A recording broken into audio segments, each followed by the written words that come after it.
ರಾಷ್ಟ್ರಧ್ವನಿ ನ್ಯೂಸ್ಗೆ ಸ್ವಾಗತ. ಕೃಷ್ಣರಾಜಪೇಟೆ ತಾಲೂಕಿನ ಕಿಕ್ಕೇರಿ ಹೋಬಳಿಯ ಬೋಳಮಾರನಹಳ್ಳಿ ಕೆರೆ ಏರಿಯಾ ಕಿರಿದಾದ್ದರಿಂದ ಎದುರುಗಡೆ ಬರುವ ಗಾಡಿಗಳಿಗೆ ಜಾಗ ಕೊಡಲಿಕ್ಕೆ ಹೋಗಿ ತಡೆಗೋಡೆ ಇಲ್ಲದ ಕಾರಣ ಆಟೋ ಮುಗಿಚಿ ಉರುಳಿ ಕೆರೆ ಒಳಗಡೆ ಬಿದ್ದಿದೆ. ಅದೃಷ್ಟವಶಾತ್ ಆಟೋ ರಿಕ್ಷಾದಲ್ಲಿ ಯಾರೂ ಪ್ರಯಾಣಿಕರಿಲ್ಲದ ಕಾರಣ ಚಾಲಕ ರಘು ಜಾಗೃತನಾಗಿ ಗಾಡಿಯನ್ನ ಬಿಟ್ಟು ಹಾರಿದ್ದಾನೆ. ಸಣ್ಣ ಪುಟ್ಟ ಗಾಯಗಳಾಗಿವೆ. ಇದನ್ನ ಕಂಡು ಅದೇ ಮಾರ್ಗವಾಗಿ ಹೋಗುತ್ತಿದ್ದ ಅಕ್ಕಪಕ್ಕದ ಊರಿನವರು ಬಂದು ಆಟೋವನ್ನ ಹಗ್ಗ ಕಟ್ಟಿ ಮೇಲೆತ್ತಿ ಸಹಾಯ ಮಾಡಿದ್ದಾರೆ.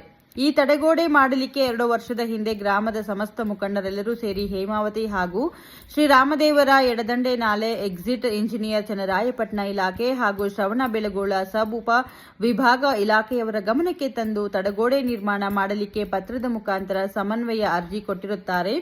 ಈ ಅರ್ಜಿಯನ್ನ ಸ್ವೀಕರಿಸಿದ ಎಕ್ಸಿಕ್ಯೂಟಿವ್ ಇಂಜಿನಿಯರ್ ಕೂಡಲೇ ಮುಂದಿನ ಕ್ರಮ ತೆಗೆದುಕೊಳ್ಳುತ್ತೇನೆ ಎಂದು ಭರವಸೆ ಕೊಟ್ಟಿರುತ್ತಾರೆ. ಇಂದಿಗೆ 2.5 ವರ್ಷವಾದರೂ ಇತ್ತ ಗಮನ ಹರಿಸದೇ ಇರುವ ಕಾರಣ ಈ ರೀತಿ ಅಚಾನಕ್ ದುರ್ಘಟನೆಗಳು ನಡೆಯುತ್ತಲೇ ಇವೆ. ಇದನ್ನು ಇನ್ನಾದರೂ ನಿಮ್ಮ ಮಾಧ್ಯಮದಲ್ಲಿ ಬಿತ್ತರಿಸಿದ ಮೇಲಾದರೂ ಇದರ ಬಗ್ಗೆ ಕ್ರಮ ಕೈಗೊಳ್ಳಬೇಕೆಂದು ಗ್ರಾಮದವರೆಲ್ಲ ಕೈ ಮುಗಿದು ಕೇಳಿಕೊಳ್ಳುತ್ತಿದ್ದಾರೆ.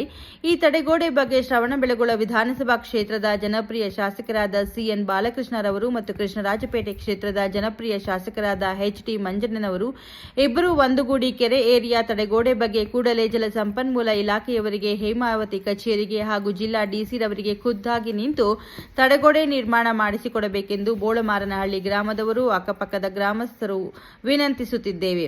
ಸುದ್ದಿ ಮಾಧ್ಯಮದೊಂದಿಗೆ 24x7 ರಿಪೋರ್ಟರ್ ಎಂಎಲ್ಎಲ್ ಗೌಡ, ಬಿಎಂಹಳ್ಳಿ. ಕ್ಷಣ ಮಾಹಿತಿಗಾಗಿ ವೀಕ್ಷಿಸಿ ರಾಷ್ಟ್ರಧ್ವನಿ ನ್ಯೂಸ್ ಕನ್ನಡ.